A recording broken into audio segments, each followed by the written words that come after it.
శివోహం భక్తి ఛానల్కి స్వాగతం అండి. అందరికీ నమస్కారం. మాఘపురాణం 25వ అధ్యాయం. విష్ణువు బ్రహ్మరుద్రాదులకు చేసిన హితబోధ. పూర్వము బ్రహ్మ ఈశ్వరులకు వాదోపవాదం జరిగింది.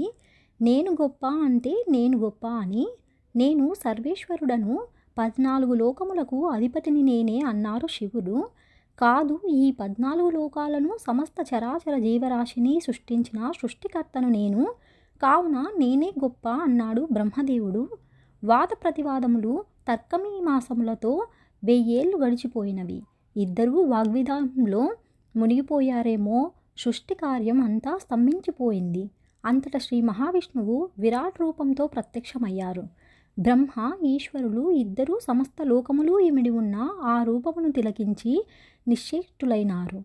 సప్త సముద్రాలు, సమస్త విశ్వము, ప్రకృతి, భూత భవిష్యత్ వర్తమానములన్నీ కనిపించుచున్నాయి. ఆ విరాట్ రూపుని ఎడమ చెవిలో శంకరుడు, కుడి చెవిలో బ్రహ్మదేవుడు ఉన్నారు.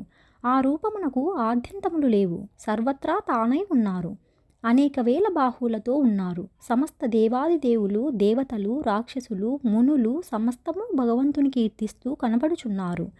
నదీనదములు, పర్వతములు, కొండలు, గుట్టలు, జలపాతములు సమస్తము కనపడుచున్నవి. భీషణమైన వేడి నిట్టూర్పులు వెదజల్లబడుతున్నాయి. కోటి సూర్యకాంతుల వెలుగులలో ప్రకాశింపబడుతున్నాయి. సామాన్యులకు సాక్షాత్కరించని, వీక్షించలేని ప్రకాశవంతుడుగా ఉన్నారు. ఆ విరాట్ రూపానికి మొదలెక్కడో చివర ఎక్కడో తెలియడం లేదు. ఆ విరాట్ స్వరూపుని ఆద్యంతములు తెలుసుకోవాలని, అట్లు తెలుసుకున్న వారే అధికులని బ్రహ్మ ఈశ్వరుడు నిర్ణయించుకున్నారు. ఇరువురు వెంటనే బయలుదేరి 1000 ఏళ్ళు తిరిగి ఆ విరాట్ స్వరూపుని ఆద్యంతములు కనుగొనలేక యథాస్థానానికి వచ్చి ఇట్లు తలపోశారు. ఆహా, ఏమి ఇది! బ్రహ్మ ఈశ్వరులైన మేము ఈ విరాట్ స్వరూపునికి ఆద్యంతములు కనుగొనలేకపోయితిమే అంటే మనం అధికులం కాదన్నమాట. సమస్తమునకు మూలాధారమైన శ్రీ మహావిష్ణువే మనకంటే అధికుడన్నమాట. సృష్టి స్థితి లయకారకుడతడే. అతడే సర్వాంతర్యామి. జగములనేలే జగదాధారుడతడి.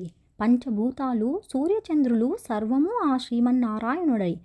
కావున శ్రీ మహావిష్ణువే సర్వము అయి ఉన్నారు. మనమంతా ఆయన కుక్షిలోని కులములమే అని నిర్ణయించుకున్న వారే శ్రీ మహావిష్ణువును స్తోత్రం చేయగా, విష్ణువు విరాట్ రూపమును వదిలి యథారూపమును ధరించి, మీరెంతో కాలము నుండి వాదించుకొనుచున్న విషయము తెలుసుకొని మీకు జ్ఞానోపదేశం కలుగుటకై ఈ విరాట్ రూపమును ప్రదర్శించాను. నా విరాట్ రూపము యొక్క ఆది మధ్యాంతములను తెలుసుకొనలేక నిశ్చేష్టులై మీ కలహాన్ని ఆపుచేశారు. మీరెందుకు అహంతో వాదించుకుంటున్నారో తెలిపెదను వినండి. సమస్తమునకు 3 గుణములు నిర్దేశించబడ్డాయి. వీటినే త్రిగుణములు అంటారు. అవి సత్వరజస్తమో గుణములు. మీరు రజస్తమో గుణములు కలిగిన వారు. ఎవరైతే సత్వరజస్తమో గుణములు కలిగి ఉందురో వారే గొప్పవారు. తేజోవంతులకు ఏకాత్మ స్వరూపానికి ఆదిలో 3 రూపములే ఉన్నాయి. అవి సృష్టి, స్థితి, లయలు. సృష్టికి బ్రహ్మ, స్థితికి నేను, లయమునకు ఈశ్వరునికి అధిపతులుగా చేసితిని. కావున వీరిని త్రిమూర్తులు అందురు. త్రిమూర్తులు అనువారు ముగ్గురు కాదు, ఏకస్వరూపమే. సృష్టి సౌలభ్యం కొరకు త్రిగుణాత్మక స్వరూపులమైనాము. కావున మీరు వేరు, నేను వేరు అనునది లేదు. అంతా ఏకత్వ స్వరూపమే. కావున మన ముగ్గురిలో ఎవరికి పూజలు చేసినా ఏకాత్మ స్వరూపునికే చెందుతాయి. త్రిమూర్తులమైన మనలో భేదం ఉండదు. రజస్తమో గుణముల ప్రభావముచే మీరిట్లు ప్రవర్తించిరి. శాంతము నుండి చరింపుడు. బ్రహ్మదేవా, నీవు ఎక్కడి నుండి ఉద్భవించినావు? నా నాభికమలము నుండియే కదా. కావున నీకును నాకును భేదమున్నదా? లేదు.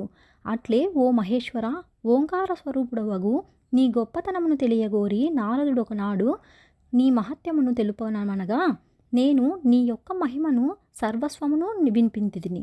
వాటి నుండి సర్వేశ్వరుని ఘనతను నారదుడు సమస్త లోకాలకు విస్తరింపచేశారు. ఓ సాంబశివ, నువ్వు నిర్వికార నిరాకల్పుడవు, శక్తి స్వరూపుడవు, త్రినేత్రుడవు, సర్వేశ్వరుడువు, ఆదిదేవుడవు నీవే, ఆత్మస్వరూపుడువు నీవే, భోలాశంకరుడువైనా నీవే. ఇంత పంతము పట్టదగునా? నేనే నీవు, నీవే నేను. అందుకే శివకేశవులని భక్తులు భజింతురే, పూజింతురే. నిత్య సత్య స్వరూపుడవు, నిత్యానంద రూపుడవు, నిత్య ధ్యాన స్వరూపుడవు, అర్ధనారీశ్వరుడువు, నీవు కూడా నాతో సమానుడవే అంటూ బ్రహ్మకు, శివునకు జ్ఞానోపదేశం చేసి వారిద్దరికీ సఖ్యత కుదుర్చి వారిని ఆశీర్వదించి పంపివేశెను. కావున మాఘమాసమందు త్రిమూర్తాత్మక స్వరూపుడైన జగద్రక్షకుడగు ఆ శ్రీహరిని పూజించినచో సమస్త పాపముల నుండి విముక్తులగుటయే కాక స్వర్గార్హత పొంది సుఖించగలరు. మాఘపురాణం 25వ అధ్యాయం సంపూర్ణం. మరొక వీడియోలో మాఘపురాణం 26వ అధ్యాయం గురించి తెలుసుకుందామండి. సెలవు మరి. స్వస్తి.